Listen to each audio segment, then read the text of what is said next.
Buenos días, mi nombre es Patricia Ayala, experta en autoconcepto, imagen y legado, y en este momento estamos en nuestro espacio Lee conmigo.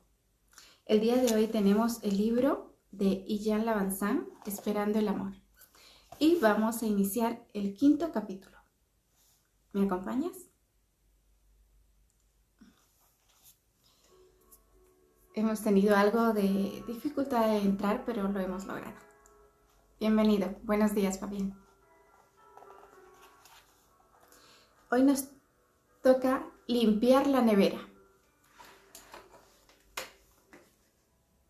Y nos cuenta la historia de Bruce y David. Bruce y David eran amantes. Eran amantes del vino, de correr, del arte y el uno del otro. Bruce creía que la suya era una unión hecha en el cielo. Sin embargo, tenía un pequeño, diminuto, casi insignificante problema. David no era abiertamente homosexual y Bruce sí. Borra eso. David todavía se escondía. Vivía como un bisexual y lo hacía con su completamente heterosexual novia desde hacía 4 años. Bruce sabía que este único y pequeño obstáculo ponía su relación en peligro, de modo que trataba de convencer a David por todos los medios que estaban a su alcance de la necesidad de admitir frente a sí mismo y frente a la sociedad que era homosexual. Bruce inició una resuelta campaña para arreglar este pequeño defecto en el hombre que amaba. Cada vez que lo hacía, la respuesta de David era la misma. Pronto se lo diré a mi familia y dejaré a Diana. Las palabras pueden aliviar tu mente de forma momentánea, pero cuando hay una crisis, la mente necesita acción. Necesitas hacer algo para respaldar las palabras en particular cuando has escuchado las mismas palabras durante 2 años. Esta falta de acción creaba una corriente subterránea en una relación romántica, por los demás maravillosa. Se convirtió en una cuestión de suma importancia el día en que se encontraron con la hermana de David en un almacén y él actuó como si no conociera a Bruce. Cuando Bruce le preguntó si no iba a presentarle, David le pegó una mirada fulminante y dijo: ¿Te conozco de alguna parte? La hermana se quedó horrorizada de que un homosexual intentase ligar con su hermano a plena luz del día. Era repugnante, pensó, y David estuvo de acuerdo con ella. Hasta tal punto estuvo de acuerdo que dejó a Bruce plantado con la boca abierta frente al mostrador de Dior. Unos días más tarde, cuando David tuvo la decencia de llamarle, Bruce le cantó las 40, como es normal. Ya era bastante penoso que David negase su propia sexualidad, pero ¿cómo se atrevía a negar a Bruce en el proceso? A su edad, que por cierto sobrepasaba de largo los 30, debería haber sido lo suficientemente hombre para defender lo que creía. ¿Por qué se negaba a sí mismo para proteger a su familia? ¿De qué protegía a su familia? La homosexualidad no era una enfermedad, sino una forma de vida. Era la forma en que había elegido Bruce, o en la que había nacido. Depende de cómo lo mires. Y no se avergonzaba en absoluto. Ya era bastante malo que hubiera consentido que el hombre que amaba viviese y durmiese con una mujer, pero que su amante desde hacía 2 años le repudiase públicamente era una franca abominación. David no hacía más que disculparse y pedir perdón, pero Bruce se sentía profundamente herido. Revelado. Si quieres que construyamos una vida juntos, le dijo, hazlo público. Yo me opongo a pasarme la vida negándome a mí mismo y te quiero demasiado para permitir que lo hagas tú.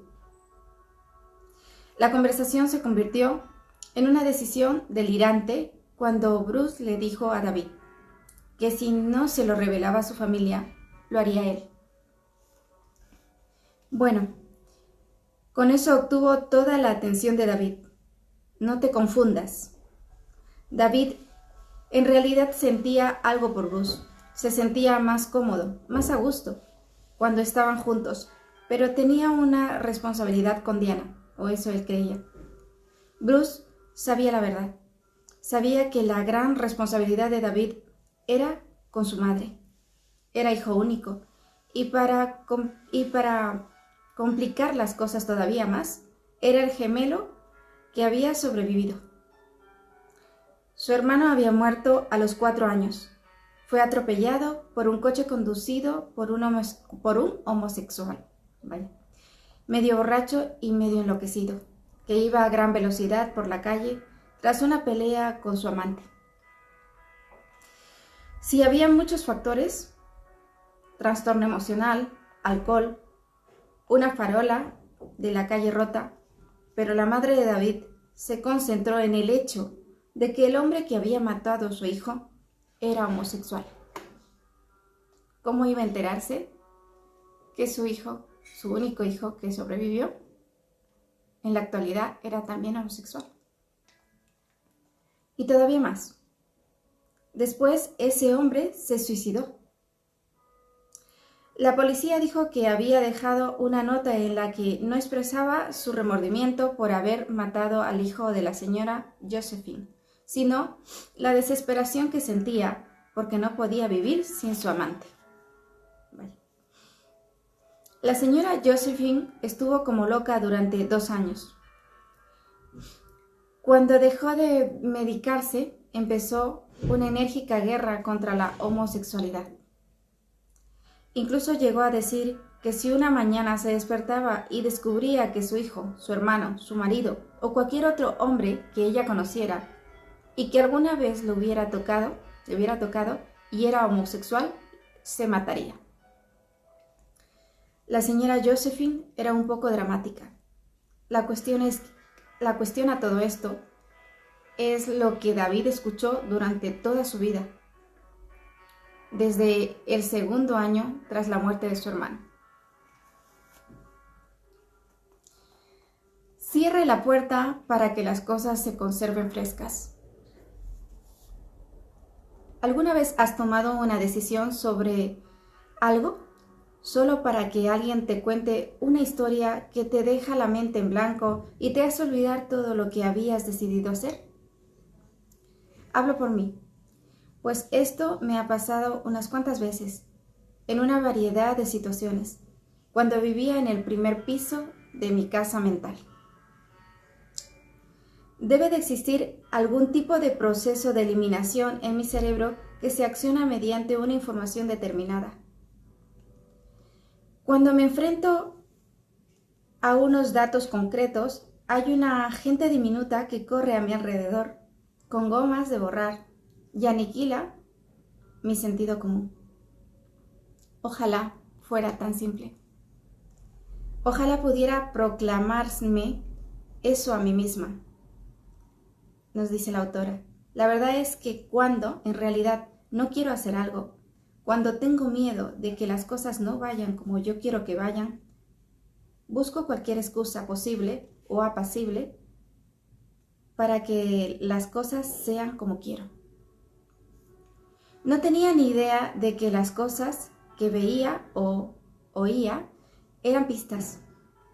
Cuando acabé con los sentimientos heridos y el corazón roto y me vi forzada a reflexionar detenidamente, comprendí que eran pistas. Todos estos problemas que se presentaban eran señales que en aquel momento resultaban demasiado abrumadoras y demasiado inconvenientes para poderlas manejar.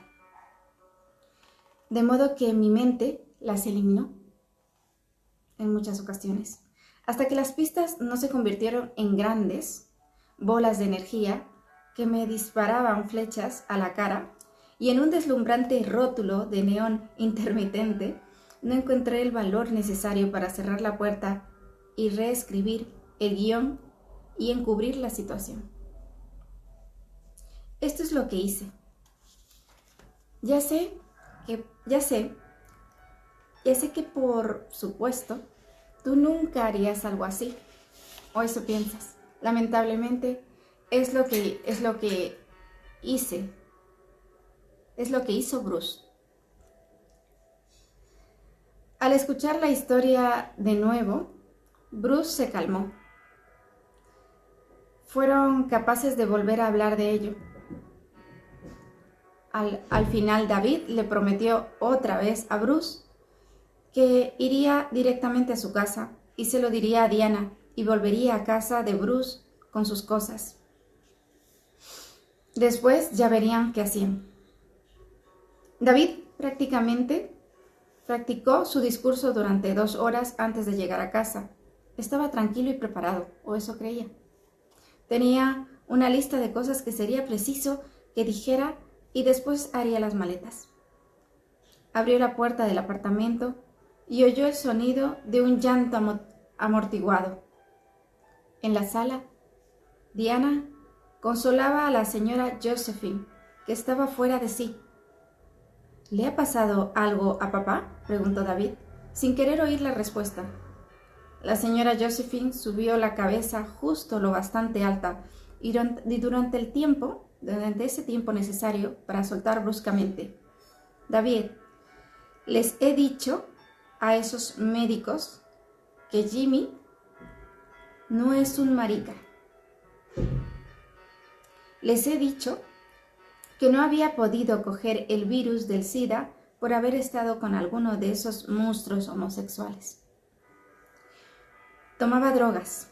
Lo único que me dijeron fue que me tranquilizase. ¿Puedes creerlo? ¿Tranquilizarme? Aquellas palabras cortaron a David como un cuchillo caliente atravesaría una libra de mantequilla. No era el hecho de que su tío Jimmy, cuya adicción a las drogas intravenosas era conocida, le hubiesen diagnosticado el SIDA. Era la reacción de su madre a la situación y al hecho de que él iba a confesar a su actual mujer que lo dejaría y se iría a vivir su romántica relación homosexual. Para la señora Josephine, ser un adicto a las drogas era mucho mejor que ser homosexual. Por supuesto, el discurso que llevaba preparado fue acallado, y lo que salió de su boca fueron suaves palabras de consuelo para su madre y un quedo gracias para Diana. El plan de empaquetar sus cosas se convirtió en el llevar a su madre a casa y asegurarse de que su tío recibiera tratamiento adecuado, que empezaría a principios de la semana siguiente. El último que pensó fue en Bruce, quien le esperaba con un espacio vacío en el armario, un buen pato asado y una botella fría de Chamberlain.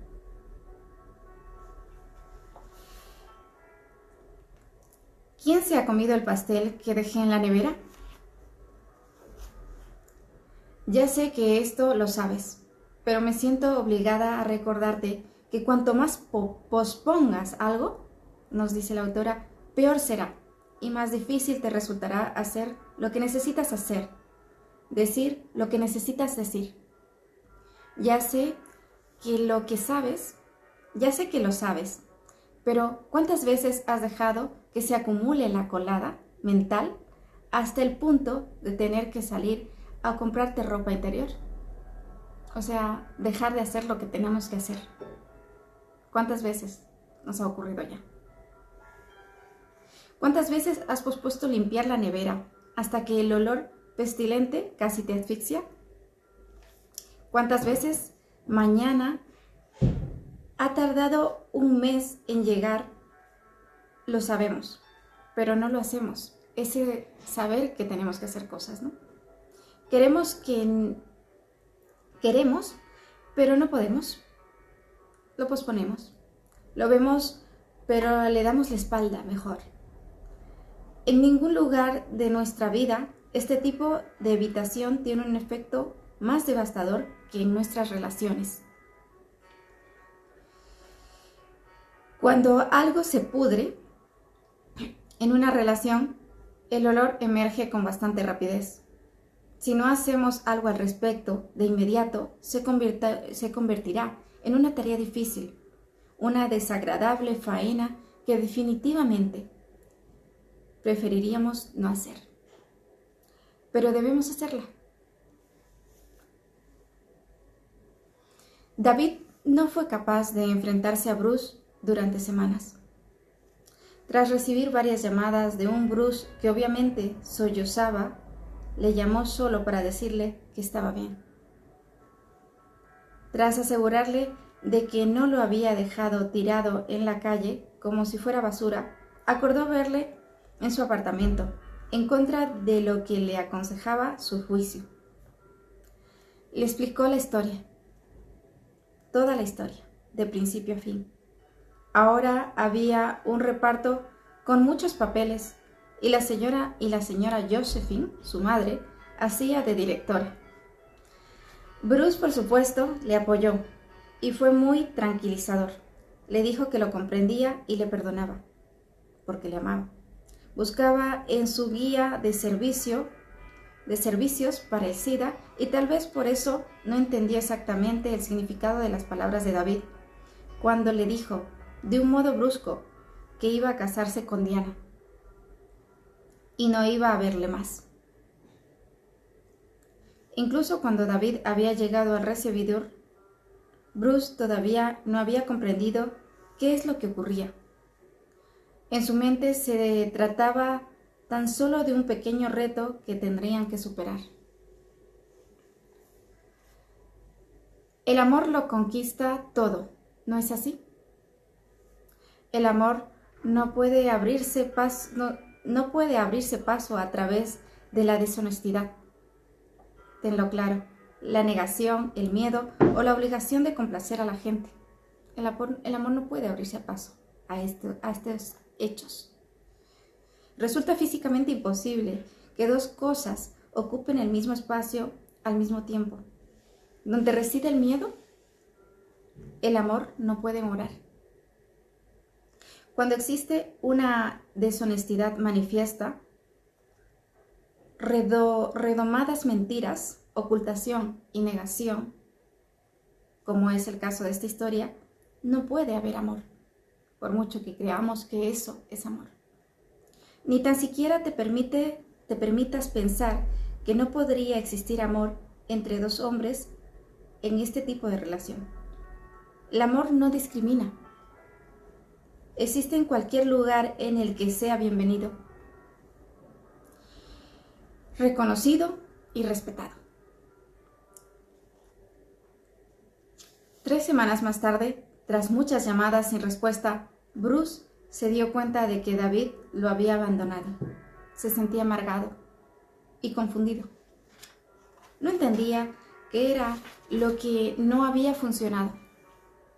Lo que Bruce no comprendió era que se había convertido en un inquilino del primer piso de la casa del amor, de tu casa mental, y que David estaba en el sótano aún, de la experiencia del entretanto. Mientras el amor llega, tienes que ir escalando esos pisos, desde el sótano hasta la guardilla. Poco a poco lo entenderás. Este es un caso claro de esas situaciones en las que se abre la nevera, se detecta un olor nauseabundo y resulta necesario examinar la gran cantidad de cosas que atestan las bolsas, los cuencos y los potes para encontrar al culpable. Como ya he dicho antes, es un trabajo desagradable y que puede oler mal, pero a veces es necesario hacerlo. Sabes que todo lo que pusiste en la nevera estaba bien antes. Ahora, sin embargo, por por haber pospuesto demasiado este molesto trabajo, tienes un problema importante. Ahora tienes que identificar qué es lo que se ha estropeado, comprender cómo olvidaste que lo habías comprado, porque nunca serviste las obras, y qué es esa sustancia verde que resuma por debajo de la puerta. Tienes que introducir las manos en cosas que ya no es posible identificar. Tienes que lavar los platos sucios, tirar la basura en una bolsa y sacarla afuera. Todo este trabajo es un trabajo mental a hacer, a realizar. Entonces recuerdas que no pasarán a recoger la basura hasta dentro de 4 días. Esto es lo que ocurre en nuestras relaciones.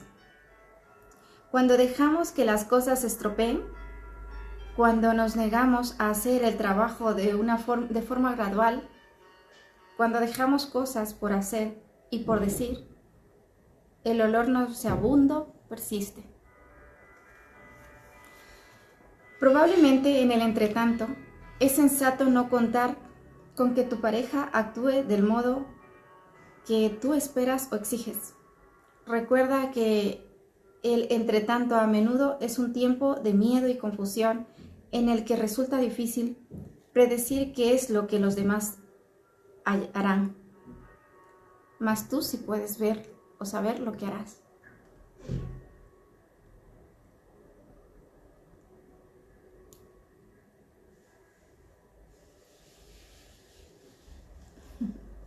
Gracias. Gracias, Fabián.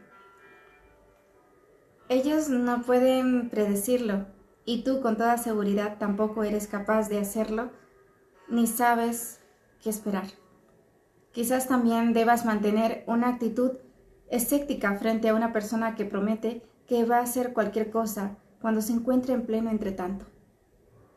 La gente que promete y jura que va a hacer algo, por lo general, se está intentando convencer a sí misma de que puede y quiere hacer lo que tú quieres que haga, mas realmente solo intenta complacerte.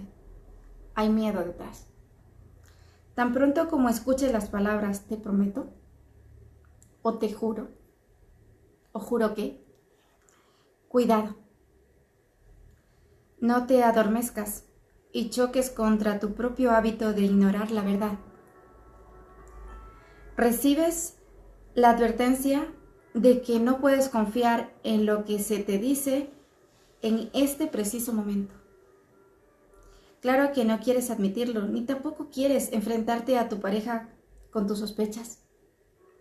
En lugar de ello, respira profundamente y retírate.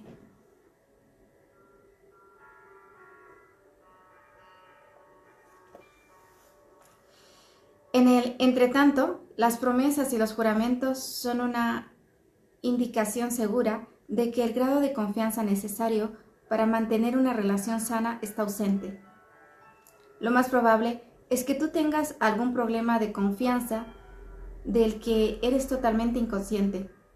O puede que esta persona que sea alguien en quien no se puede confiar porque tiene miedo de ser descubierta.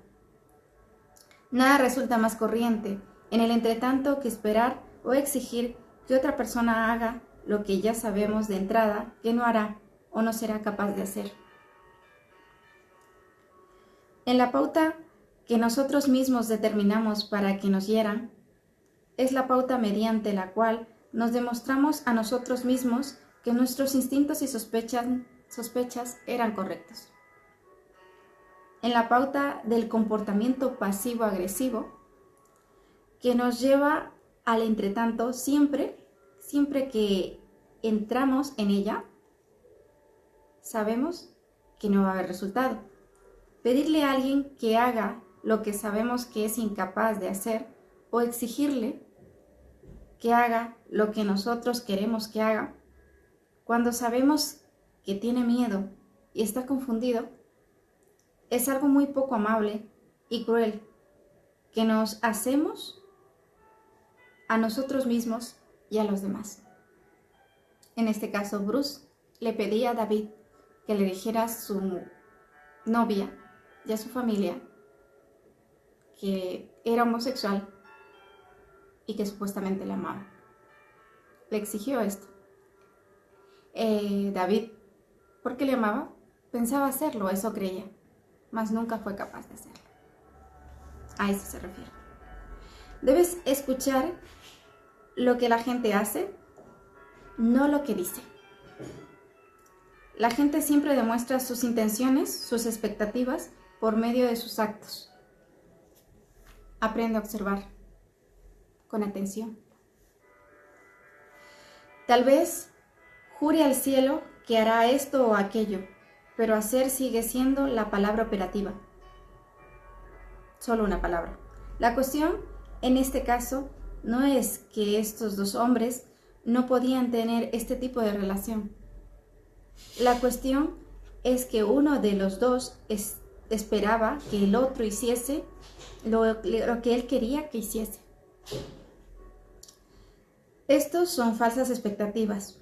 Otra cuestión es que el primer hombre se negaba a aceptar lo que el otro hacía. En lugar de ello, escuchaba lo que se decía. A esto se le llama negación, no reconocer la verdad. Todavía existe otra cuestión que hay que considerar en este caso, y es que el primer hombre no reconoció que el otro no tenía la voluntad, la capacidad o la disposición de cortar con sus relaciones familiares por su relación. Estaba a la vista, pero no quería verlo. Se negaba a creer que la otra persona no iba a poder hacerlo, ¿no?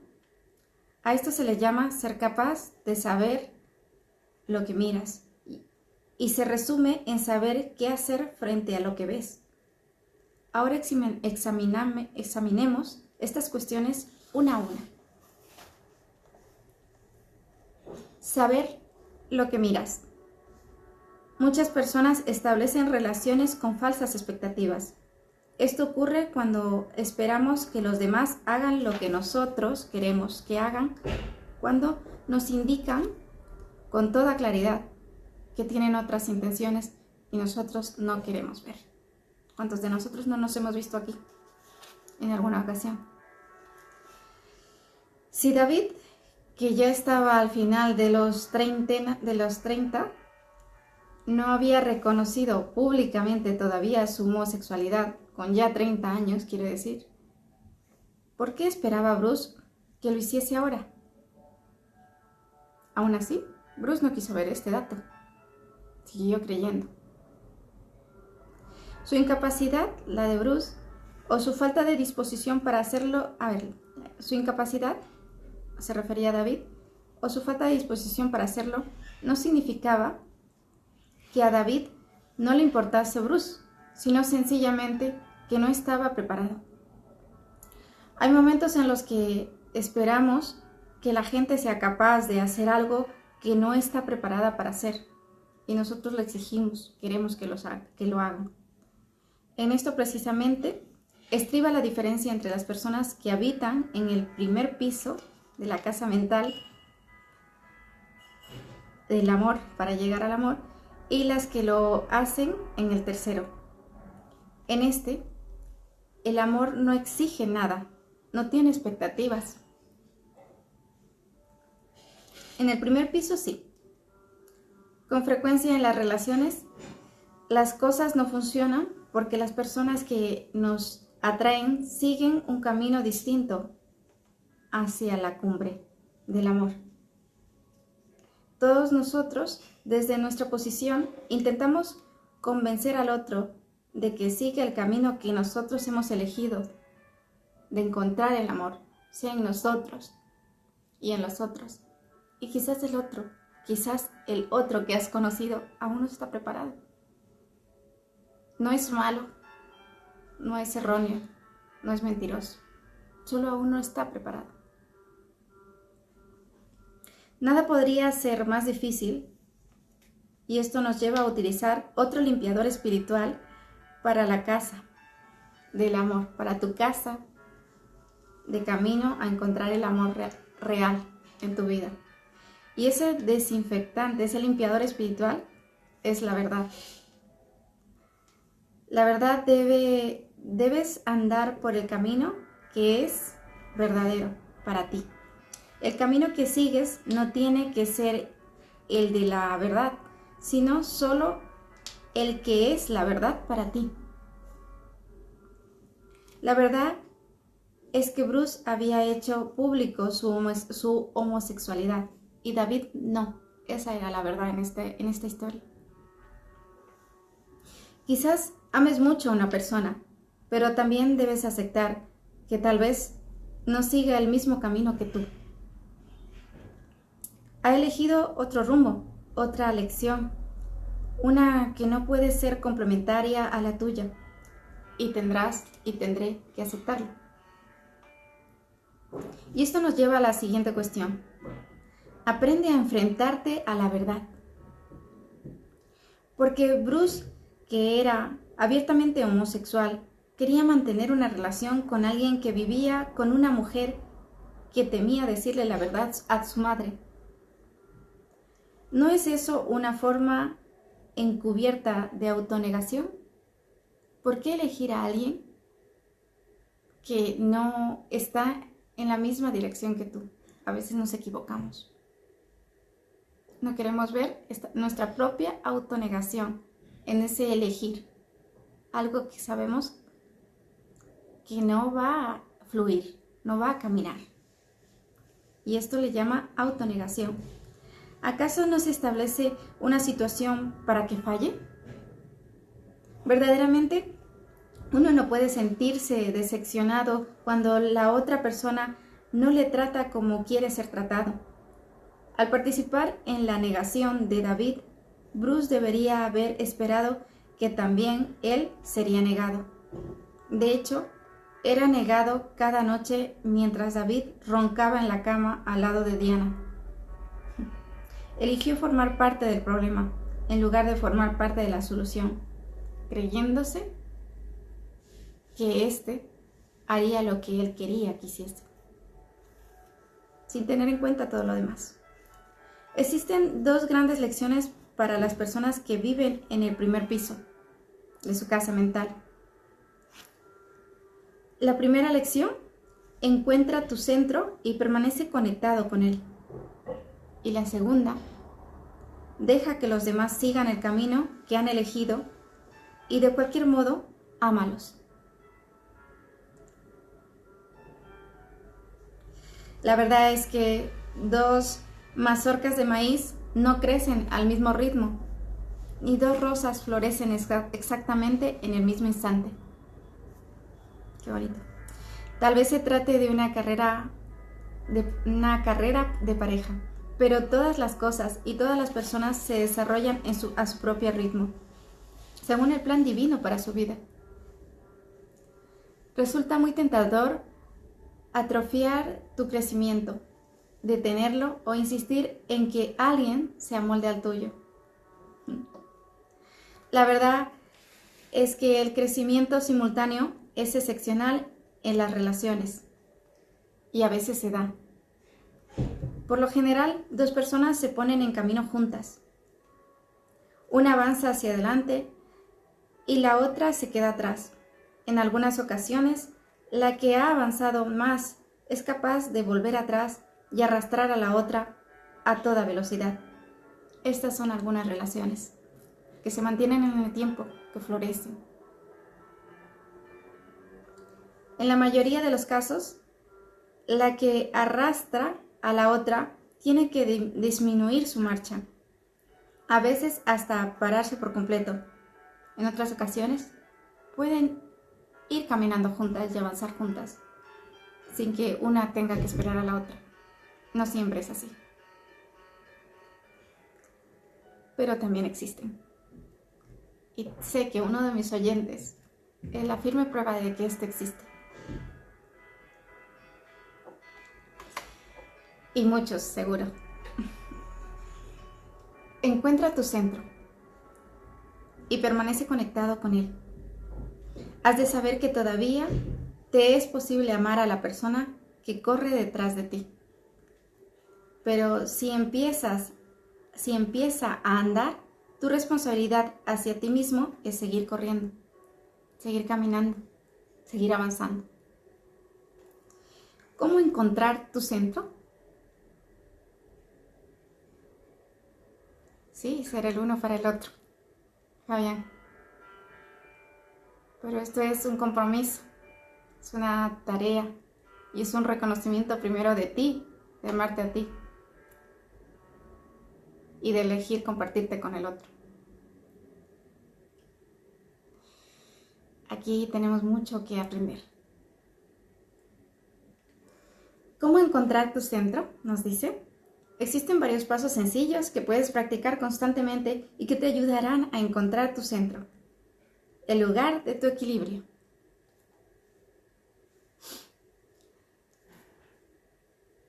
Primero, recuérdate sin cesar la experiencia que quieres tener. ¿Cómo quieres sentirte? No te pongas ningún límite. Deja que tu mente idee la mejor situación que sea capaz de imaginar para encontrar tu centro. Segundo, visualízate teniendo una experiencia a fin de que tu cuerpo se familiarice con este sentimiento. Este es un excelente ejercicio de meditación.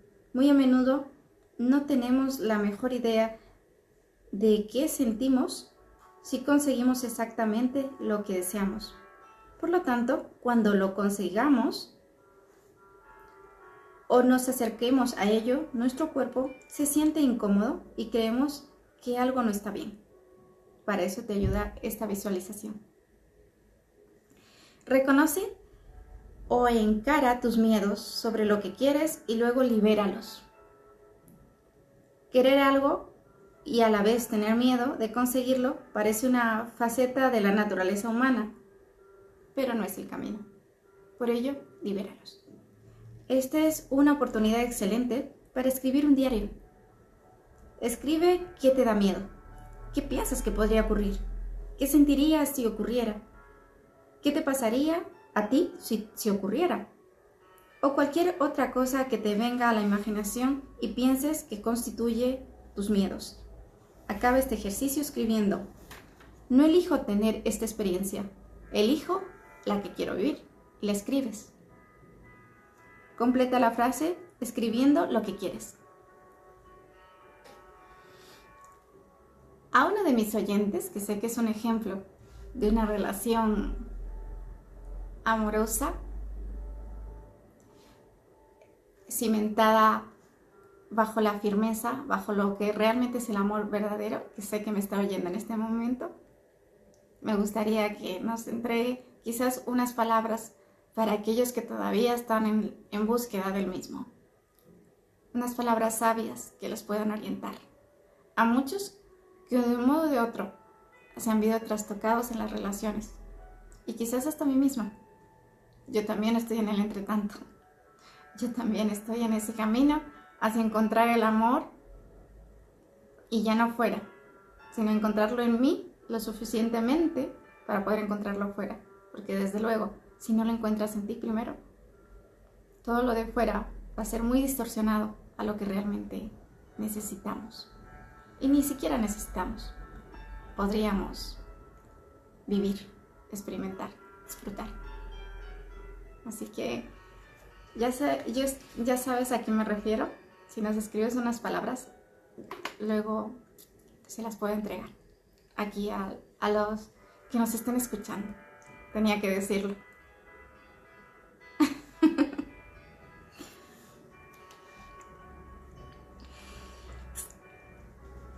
Otro ejercicio excelente para encarar y liberar el miedo se denomina el ejercicio de la silla. Sitúa dos sillas, una frente a la otra.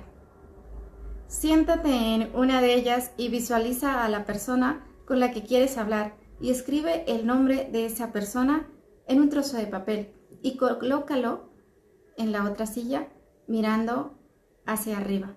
También puedes imaginarte que en la otra silla se sienta tu ángel de la guarda o tu mejor amigo, tu pastor si lo tienes, tu mentor, Cristo si crees en él, o cualquier otra persona o ser espiritual que tú reconozcas. Habla de tus miedos con esta persona o entidad. Di todo lo que tengas en tu mente. Cuando acabes, pídele que te guíe. Qué bonito ejercicio. Y 4, dice, examina tus creencias sobre lo que es verdadero para ti. Pregúntate, ¿quién soy yo? Y escribe lo que crees. ¿Qué es lo que creo sobre mí? Y date el tiempo para escribir sobre esto. ¿Qué hago para apoyar estas creencias de quién soy y de quién creo que soy? ¿Qué he aprendido sobre mí que me ayuda a ser feliz? Date el tiempo y sigue escribiendo. ¿Qué he aprendido sobre mí que no me ayuda a ser feliz? También. Y asegúrate de escribir lo que aparece en tu mente y de contestar estas preguntas. La mayoría de los desafíos que se dan en nuestras relaciones surgen cuando nos olvidamos de nuestro objetivo, cuando olvidamos las lecciones que hemos aprendido en el pasado, cuando vivimos con miedo, cuyo efecto crea precisamente lo mismo que tememos, y cuando hacemos cosas que en un plano subconsciente sabemos que no funcionan. En respuesta a la muerte de mi madre cuando yo tenía 2 años, nos dice la autora, creé la muy sutil e inconsciente creencia de que la gente que amo me abandonará. Esperé que la gente me abandone. En mis relaciones esto se tradujo en un miedo a comprometerme. Por supuesto, yo no tenía ni idea de que esto sucedía. Creía que me abandonaban porque había algo malo en mí, o que las demás personas, en especial los hombres, eran sencillamente viles, malvados. En mi mente se desarrollaba una batalla. Una parte de mí quería una relación, mientras que la otra parte de mí temía tenerla. La parte de mí que quería una relación estaba enfadada con mi otra parte que siempre hacía algo para contribuir a que la relación se rompiera. La parte de mí que esperaba que la gente me abandone, que creía que se iría, tenía miedo a abrirse. La parte que quería abrirse tenía que luchar para salir a la luz.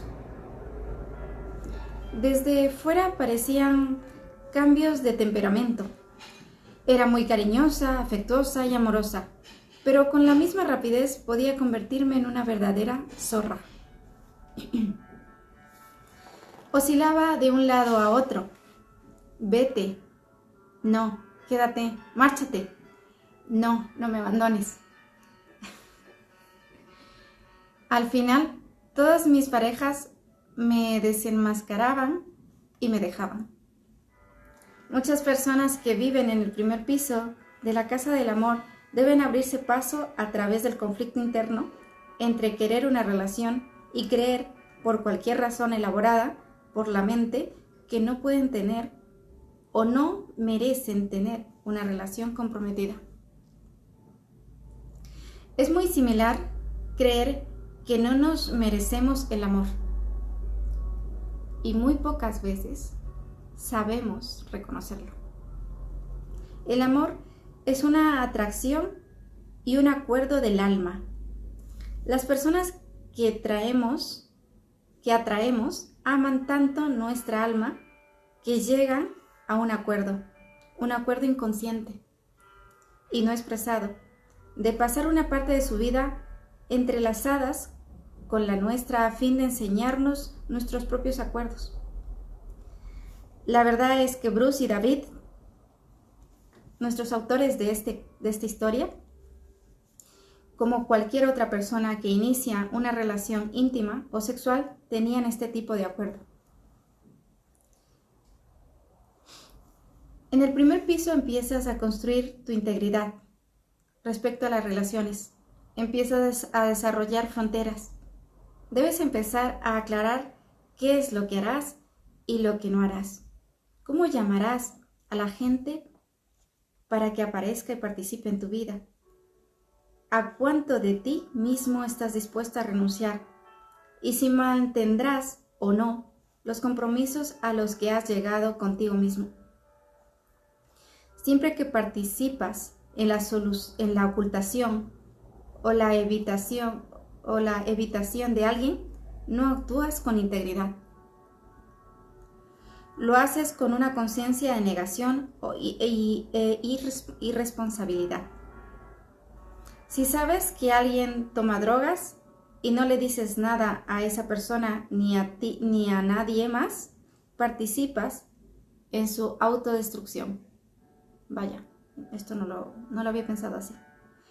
Puedes decir que le echas una mano, que le apoyas, que eres leal, pero debes tener muy claros los efectos de sus actos puedan tener en ti. Debes reconocer que te pones en peligro. Con mucha frecuencia en las relaciones no solo renunciamos a nuestra integridad al hacer cosas que juramos que no haríamos, sino que perdemos el respeto por nosotros mismos al dejar que otras personas hagan lo que nosotros no haríamos jamás. Cuando nos encontramos en situaciones que comprometen nuestra integridad, debemos aprender a amar a esa persona a distancia, hasta que sea capaz de manejar sus asuntos. Aunque pueda parecer un ejemplo obvio, no es distinto de la historia de David y Bruce. Bruce sabía que David tenía una relación heterosexual con una mujer cuando empezó con él. Al insistir para tener una relación con él, Bruce participó en algo que carecía de principios. Hay momentos en los que te metes en cosas y no sabes cómo salir de ellas. En lugar de intentar encontrar la solución, te quedas. Dejas que esas cosas se enconen, se inflamen. Cuando actúas así, acaban por pudrirse.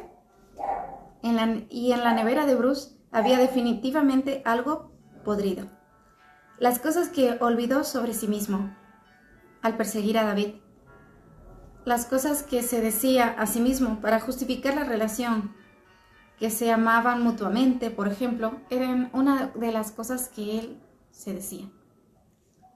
Si no te amas a ti mismo lo suficiente para vivir tu propia integridad, si no tienes un sentido sólido de tu propio valor y de tu propia estima, amar a otra persona te va a resultar difícil. O por lo menos podrás llamarle amor, pero realmente eso no es amor. Es posible que la necesites o la quieras, lo cual significa que lo que en realidad haces es ser dependiente. Lo más probable es que te hayas metido en un intercambio de necesidades, algo que raramente perdura o funciona, y pocas veces nos damos cuenta. En el entretanto, mientras las cosas se pudren, se enconan, se inflaman y se deshacen, probablemente sientas una gran cólera o mucha ira y confusión. Si es así, debes responsabilizarte un poco. Te ayudará a aliviar esa cólera. Añade una pizca de verdad y en poco tiempo te sentirás bien. Sé honesto contigo mismo. No se te pide solo, en principio, ser honesto con los demás. Empieza por ti.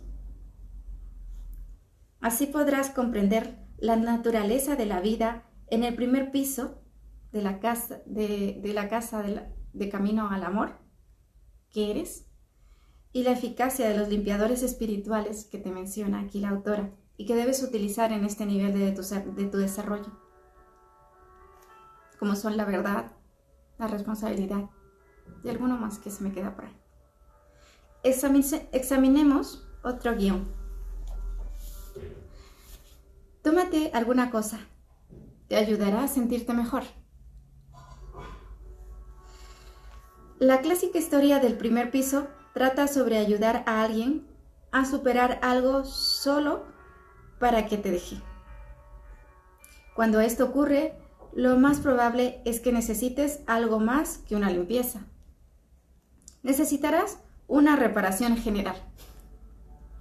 Esta es una historia sobre una mujer que no mantuvo los acuerdos que había hecho consigo misma y en las que nos podemos ver reflejados de algún modo. Ignoró los primeros indicios de problemas. Representó en su vida su conflicto subconsciente y no hizo frente. No podía hacer frente a la verdad. Una mujer atractiva, de buen porte, con estudios universitarios y un empleo lucrativo, se enamoró de un graduado de enseñanza secundaria que adoraba la jardinería.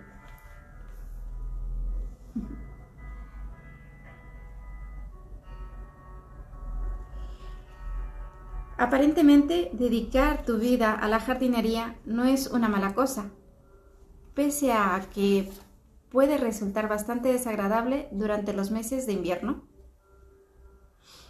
Aunque no se daba cuenta, la mujer buscaba aceptación y compañía. Las acumulaciones de polvo que había en su mente entonaban todavía no eres bastante buena, porque no había atrapado a un admirador permanente. Los hongos que habían permanecido en su corazón tras las pasadas relaciones la llevaron a creer que si ayudaba a este hombre, él le daría a cambio lo que ella necesitaba y quería: realización. Eso creyó. Pobrecita. Lo que en realidad necesitaba era una limpieza de ego. No comprendió que era lo bastante buena, o que, aún el caso de que no lo fuera, un hombre no podía ayudarla. Les dijo a todos sus amigos que ya lo sabía, pero como sucede con la mayoría de las personas que necesitan una buena limpieza, sus actos demostraron inevitablemente lo contrario. Él buscaba apoyo y aceptación, el jardinero, con un matiz de miedo y deshonestidad. En algunos círculos a esto se lo llama un viaje gratis. Para ser justos, no es que fuese una mala persona. Lo que pasaba es que no creía en sí mismo o no tenía fe en el sueño que guardaba en su corazón. Quería que otras personas compartiesen su sueño, lo cual le ayudaba a sentirse mejor al respecto. En realidad, quería que compartiesen su sueño y que lo pagasen. De este modo, si no salía bien, él no tenía nada que perder. Suena bastante vil, bastante ruin realmente, pero de una forma u otra, todos lo hacemos, es verdad. Es el comportamiento típico que llevamos a una relación y el mismo comportamiento que nos hace salir despedidos de ella. Carecemos de fe en nuestros sueños, así que no decimos lo que queremos decir o no queremos decir lo que decimos. Es el comportamiento de las personas que habitan el sótano de su casa mental de camino al amor. Estas dos personas eran moradoras del sótano. Y todos sabemos que en el sótano es un lugar tan desordenado y polvoriento que nadie quiere hacer la limpieza allí abajo. Un aspecto del amor incondicional es ser capaz de darte a ti mismo sin esperar nada a cambio. Repito esto. Un aspecto del amor incondicional es ser capaz de darte a ti mismo sin esperar nada a cambio. Eso es nada. No debes esperar nada a cambio del amor que das, ni tan siquiera amor. Marianne Wilson, autora del libro Volver al amor, escribió: El amor es dar sin recordar, recibir sin olvidar. Qué hermoso. El amor es dar sin recordar, recibir sin olvidar.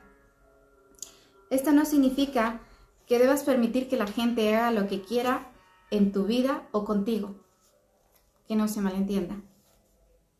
Sencillamente, significa que vives cada día como una experiencia del compartir sin motivos ocultos ni expectativas de recibir algo a cambio de tu inversión.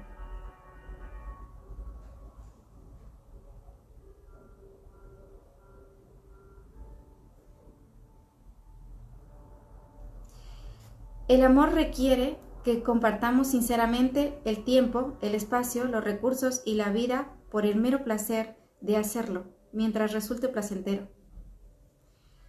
Este nivel de amor incondicional y consciente cosechará muchas recompensas de un modo ilimitado. También exagerará y desenmascarará cualquier cosa que no sea propia del amor. El amor incondicional revelará el miedo y la falta de honestidad.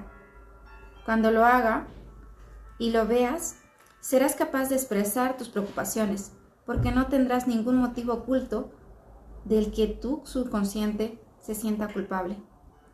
Cuando no tienes culpa, eres capaz de escoger el rumbo de acción que incluye dejar ir el miedo y la deshonestidad que han entrado en tu vida, inteligentemente disfrazados de ser humano, de otro ser humano. Deja ir, que es una forma de limpieza. Dejar ir es una forma de limpieza de la casa. No significa que dejas de amar. Significa que haces una elección consciente sobre cómo amar, lo que puede incluir amar a alguien a distancia. Esto puedes lograrlo. Por desgracia, cuando vives en el sótano de tu casa mental, de camino al amor, en él hay desorden, te sientes víctima, con la creencia polvorienta de que no eres capaz o lo bastante bueno y en la confusión de no creer en ti. Todavía no estás equipado para ver o manejar nada de esto. Mientras no puedes ver, crees que otra persona puede hacer que tu sueño se convierta en realidad y puedes engancharte a una relación queriendo que te saque de esa incredulidad a ti mismo. Esta renuncia ciega a limpiar la casa de tu relación en el comportamiento clásico de quienes habitan en el sótano. Durante los 4 años de noviazgo en los que vivieron juntos, esta pareja, ella mantuvo la casa mientras él iba a la universidad para conseguir un título de botánico y de administración de empresas. Ella trabajaba durante el día. Él iba a clases por la noche. Contando con las recompensas de su inversión, ella utilizaba su tiempo, su dinero, su energía y por supuesto también hacía el amor de la forma que resultase lo más cómoda posible para él. Él pasaba sus días de otro modo. ¿Cómo buscar con otra persona el placer que no encontraba con ella? Él podría haberle dicho la verdad, pero es difícil decir la verdad a la gente a la que temes o de quien dependes. Qué bueno esto. Es difícil decirle la verdad a la gente que temes o de quien dependes. También podría haberse ido a vivir con la mujer que le daba el placer que él quería, pero ella no tenía el dinero que él necesitaba para que su sueño se convirtiese en realidad, mas la que era su mujer sí lo tenía, por lo cual era deshonesto. ¿Qué debe hacer un tío en un caso como este? Él tomó la decisión de amar deshonestamente. Durante el camino, ella advirtió un pequeño desorden y unas cuantas termitas. Eran pequeñas cosas que la hacían sentirse incómoda y recelosa. Cosas como números de teléfono desconocidos en la factura detallada del teléfono. Concluyó que eran llamadas que él hacía para asuntos de negocios, o eso quiso mentirse. También habían cargos misteriosos en las facturas de las tarjetas de crédito, pero ella supuso que se trataba de cosas que él compraba para sí mismo o para el negocio. Quería preguntarle sobre estas cosas, pero decidió no hacerlo. Recordó lo que ocurrió la última vez en su última relación, cuando expresó sus sospechas y cómo no había limpiado su propio desorden, decidió permanecer en una incertidumbre silenciosa. Decidió autoengañarse. Decidió no ver. También se sentía un poco culpable por sospechar, ya que ella controlaba y disponía del dinero. Llegó a la conclusión de que como él trabajaba duramente durante los meses de verano para hacerse con una clientela, debería ignorar esta nimiedad, se dijo, y aceptó las absurdas explicaciones que él le dio.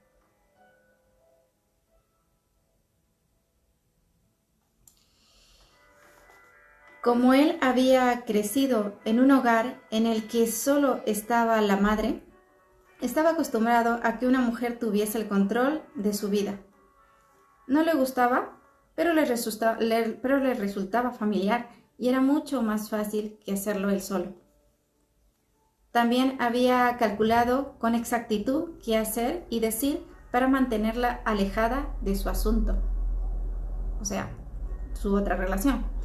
Haría que se sintiese culpable al decirle lo duro que era para él aceptar su ayuda. ¿De qué modo ponía a prueba su virilidad ver que ella trabajaba tanto para que él se beneficie? Si alguna vez quieres conseguir que una mujer se calle, dile que pone a prueba tu virilidad y se callará. Desde luego yo ya no. Todos los músculos de tu cuerpo, incluso la lengua, se paralizarán. La gente que vive en el sótano siempre tiene problemas con algún tipo de término que acaba en dad, verdad, realidad, humanidad. Una vez que la dejaba muda, con esto de la virilidad, él sabía que podía hacerle olvidar el enfado al proyectarla hacia la promesa de un futuro glorioso.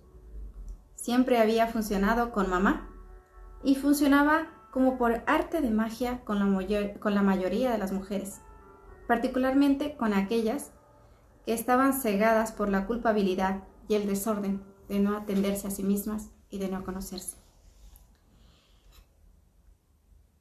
Planearon su negocio juntos. Su negocio, el de él, su sueño, el de él. Ella le enseñó a establecerse y compartió con él sus contactos de negocio para obtener créditos y otras cosas. Hablaban de cómo florecería el negocio y lo maravilloso que sería para él. Ella daba por sentado, después de todo lo que había hecho por él, que estaba automáticamente incluida en sus planes, lo cual ignoraba que no era así. Creía que lo sabía, pero en realidad no lo sabía, porque los moradores del sótano, de la casa mental de Camino al Amor, no pueden ver más allá de su propio desorden. Él estaba ansioso por demostrarle de lo que era capaz. A ella le gustó cómo sonaba eso. Tendría que esforzarse mucho, pero él era capaz de hacer cualquier cosa con ella a su lado, pensó. Era maravillosa, decía él. Era su ángel, decía. Ella concluyó que compraba toda la aceptación que necesitaba y que al final obtendría su recompensa. Entonces él pronunció la palabra que empieza por A. Dijo que la amaba.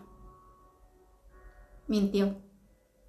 Tras decir esto, seguido de unas cuantas horas de hacer el amor salvajemente, ella se olvidó de la inspección sobre las termitas que realmente estaba planteando esta relación y planearon casarse tan pronto como él acabase sus estudios. Él acabó sus estudios, pero no se casaron.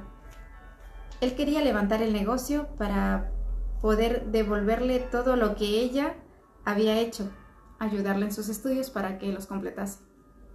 Parecía tener sentido, en particular cuando su virilidad estaba en cuestión, pues la mencionaba a menudo. Aunque ella sentía que el miedo le subía por la espalda, permaneció en silencio y estuvo de acuerdo en esperar. Pasaron 3 años muy rápidamente y tal como había planeado, el negocio floreció. Por insistencia de ella, finalmente tuvo lugar la boda. Fue una gran boda, con todos los adornos posibles que ella misma sufragó. Aproximadamente un mes después de su luna de miel, advirtió de nuevo una factura de teléfono bastante elevada. Aunque ahora él trabajaba, dejaba que fuese ella la que controlase y administrase el dinero. A los moradores del sótano les resulta difícil cambiar de hábitos, muy difícil. Un día ella decidió comprobar el número que se había marcado con más frecuencia. La mujer que daba placer a su marido contestó al teléfono. Era la madre de sus hijos. La ahora señora, déjame que te ayude, estaba desolada. Había invertido tanto en su relación solo para que la traicionase. Se sintió un fracaso. Tendría que haberlo visto venir. Y si hubiera mirado mejor, lo hubiera visto. Pero como no lo había hecho, ahora también se sentía avergonzada de sí misma. Había mantenido a un hombre y obviamente a sus hijos durante 7 años. Nunca se había sentido bien con respecto a lo que había hecho. De hecho, les había mentido a sus amigas al decirles que él trabajaba a media jornada mientras estudiaba y por esa razón dijo que estudiaba por las noches. Es lo que mentía a sus amigas. Había visto a su madre mantener a su padre alcohólico durante tantos años que se sentía justificada por este enfoque de apoya a tu hombre, aunque hiciera que no se sintiese bien. Ahora estaba a punto de perderlo todo, a él, su imagen, su compañía y el control. Se había aprovechado de ella, o eso sentía. Entró en el entretanto de su vida con una gran cantidad de enfado. Y no solo de eso, de rabia. ¿Era tan estúpida? No. ¿Estaba tan confundida? No. ¿Estaba furiosa? No. Estaba en el entretanto e intentaba comprender qué había pasado, cómo había pasado y por qué le había pasado a ella otra vez. No quería limpiar, quería matar a alguien. Lo cierto es que ninguna de estas personas eran conscientes de la verdad y por consiguiente no podían decirle la verdad al otro. Si ella hubiese sabido la verdad sobre sus motivos, quizás hubiese sido difícil, pero podría haber hecho de su vida que su vida fuera mucho más fácil si sencillamente hubiese dicho: mira, tengo un buen trabajo y una vida decente, pero no tengo hombre. Necesito un compañero, algo de sexo y alguien que brille a mi lado en las fiestas de oficina. A cambio de la mitad de alquiler y la comida, te ofrezco una posición. Él podría haber respondido: mira, yo tengo un sueño y muy poco dinero. Pagaré la mitad del alquiler, te ofreceré compañía sexual sin ninguna atadura y me lavaré la ropa yo mismo.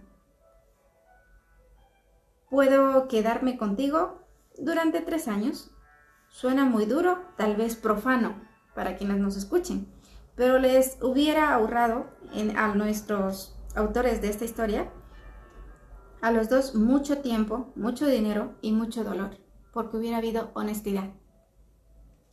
Ahora ella hace terapia, él está en los tribunales de divorcio y se pelea para recuperar las partes de su vida a las que renunciaron. Percibo grandes objeciones de tipo, la gente no actúa así. Claro, la gente no actúa así, diciendo la verdad.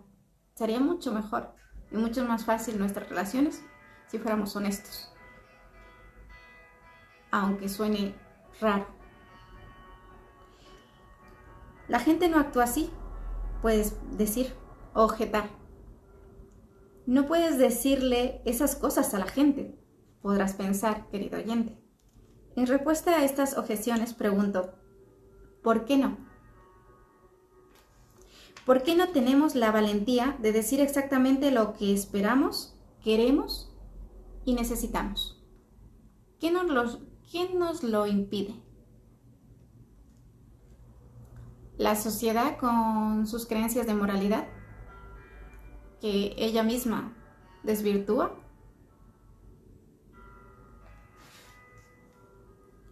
¿Acaso no hemos aprendido todavía que si no decimos estas cosas, creamos una angustia traumática que juramos que queremos evitar?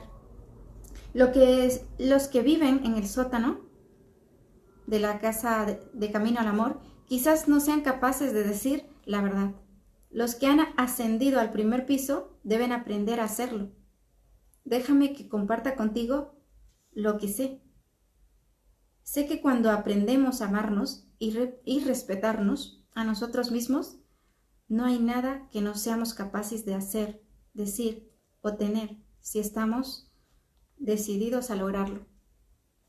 También sé que cuando tenemos este tipo de amor en nuestro corazón, la verdad, por muy espantosa que pueda ser, nos ahorrará al final mucho dolor.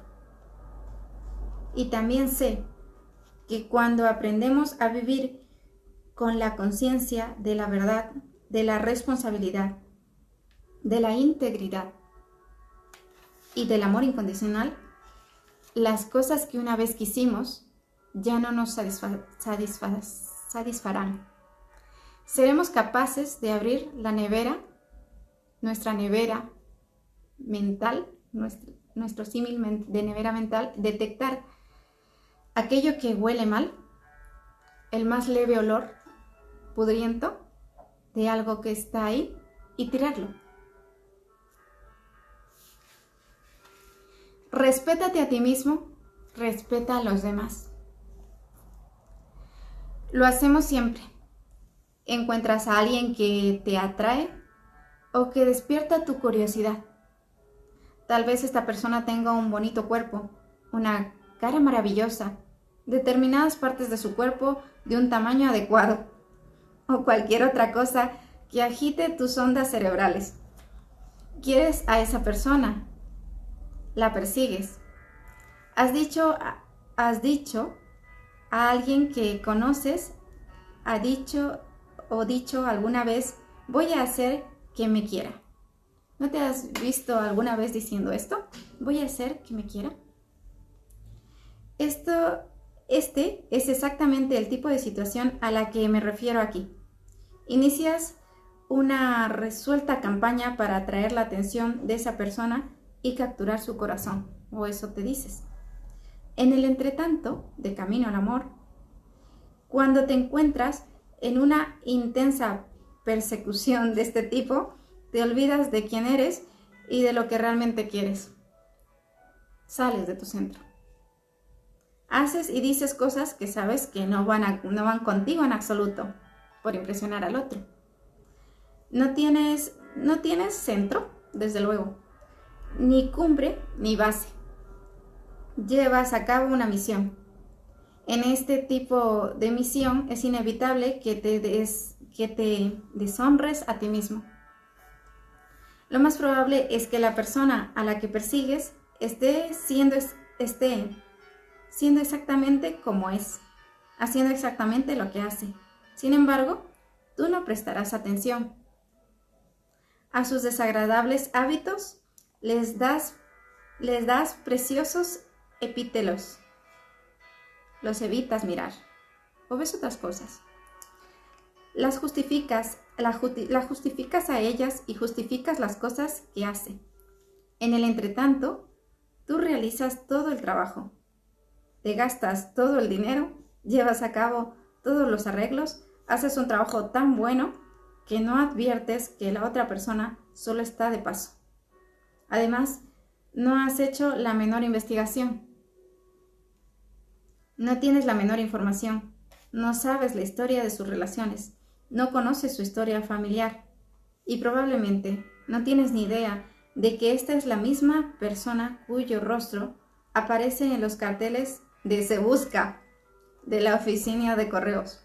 Sigues tu albozado camino, lo lías todo y dejas atrás las cosas que tienes que hacer y por decir, y que a la larga enmohecerán y se pudrirán y te dejarán en medio de una gran suciedad que deberás limpiar. Cuando nos negamos a aceptar que los demás pueden seguir su camino distinto al nuestro, o cuando intentamos arrastrarlos al nuestro, los deshonramos y nos deshonramos a nosotros mismos. Muchos de nosotros miramos lo que necesitamos y queremos en las relaciones con ojos que están cegados por una información incorrecta. Lo que creemos que la gente puede hacer por nosotros o darnos o cómo creemos que nos pueden hacer sentir. Cambiará cuando aceptemos nuestra verdadera identidad y empecemos a amarnos por lo que somos, seres enteros, completos y perfectos. Cuando esto ocurra, cuando nos pongamos en camino desde una conciencia de integridad, plenitud y perfección, no buscaremos las mismas cosas en las relaciones. No tendremos el mismo criterio sobre nuestras relaciones. No sentiremos las mismas necesidades cuando establezcamos relaciones. Por consiguiente, no tendremos los mismos penetrantes miedos. Cuando el miedo está ausente, el amor, la alegría, la paz y la verdad prevalecerán. Al fin de eliminar el miedo, debemos estar dispuestos a restregar el cerco de suciedad de la bañera. Bien, hasta aquí el capítulo 5. Nos habló de ese sótano, de cómo limpiarlo. Nos habló de cómo empezar a reconocer que vamos ascendiendo al primer piso, de cómo detectar aquello que esté putrefacto en nuestra nevera mental, de camino hacia el amor, y ahora nos encamina hacia ir a la bañera. Utiliza muchas formas de metáforas con términos, pero realmente se entienden muy bien. Deseo de corazón que te haya apoyado. Este capítulo a mí me encanta. Y voy a darle lugar el día de hoy a leer un poquito a una persona que ya ha estado aquí con nosotros. Y nos dice cosas muy lindas. Y que creo que quiero leer.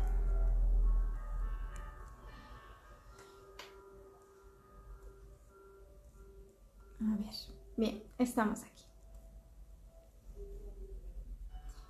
Nos dice, qué maravilloso relato. Gracias, gracias, Fabián. Fuerza y no abandonar. Jamás, ojalá más personas dieran este hábito de la lectura día a día. Sé que esto llegará a recuperar cosas que nos hacían bien desde siempre. Cansado de solo ver imágenes y vídeos totalmente vacíos de contenido. Las personas empiezan a ver un poquito más allá, poco a poco, y a buscar realmente respuestas y no solo cuentos. Desde luego nuestro camino es llegar a la cumbre del amor que somos nosotros para poder compartirnos. Y en ese camino no solo es de pareja, aunque este libro nos habla de las parejas, ese camino lo vamos a tener que hacer sí o sí, en todas las áreas. Empezar por la área que sea, pero vamos a tener que hacerlo. ¿Cansado de solo ver imágenes? Sí, eso ya. Gracias. Debemos apoyar este gran valor a la lectura. Gracias. Ser el uno para el otro. Querido oyente, tú eres un ejemplo de esas parejas que después de haberse elegido, de saber lo que quiere consigo mismo, encontró la mujer de su vida ahí fuera y logró, como tú dices, y lograste conquistarla, pero desde tu autenticidad. Jamás siempre siendo honesto, siempre siendo lo mejor para ti y para el otro. Y sé que por eso tienes una relación hermosa, una relación hermosa con la que compartes tu vida con esta pareja. Y yo lo que te decía, por si quieres ponernos unas letras ahora al final, es, hay muchas personas que tienen relaciones, pero quizás no tienen todavía la fortuna de encontrar una relación que perdure en el tiempo, porque están todavía en el proceso del entretanto de camino al amor.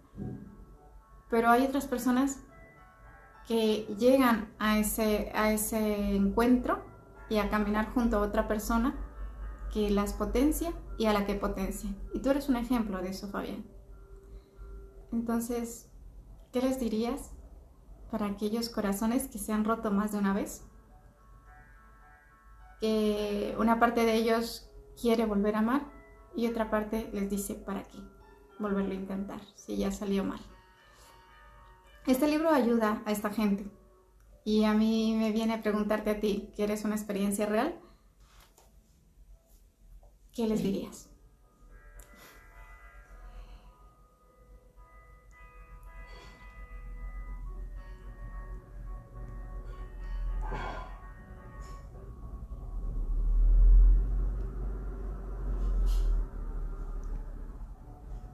Claro que llegará seguro el amor real. Sí, claro que sí. Gracias. A seguir firmes sin duda. Estoy dispuesta a ello.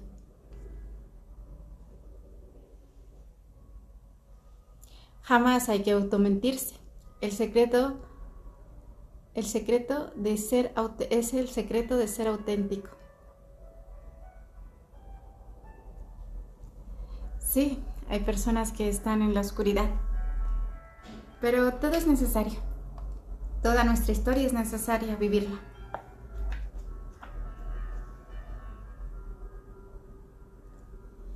Puedes encontrar personas que aparenten darte esa luz, un soplo de luz, pero desde luego el camino es a que tú seas luz. Podrá otro iluminarte por un tiempo, pero tendrás que aprender a encenderte, porque el otro es algo externo y eres tú quien tiene que saber autocuidarse, saber amarse para compartirse. Y aquí siempre vamos a decir que hay que dejar la necesidad. Y si hay necesidades, tenemos que pararnos con nosotros mismos a autoexaminarnos. Y este capítulo nos ha dado varias pautas para hacerlo.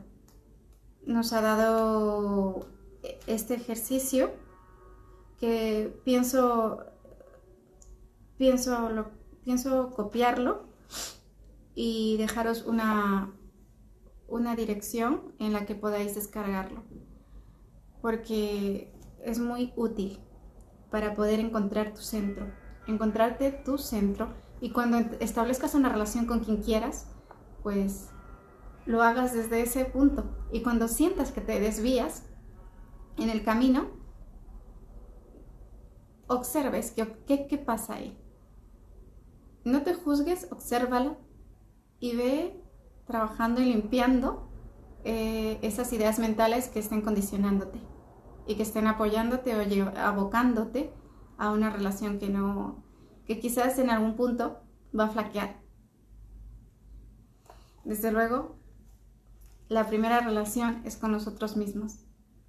Y si ni siquiera hemos empezado a saber qué es eso, difícilmente podemos sostener una fuera. Y con esto,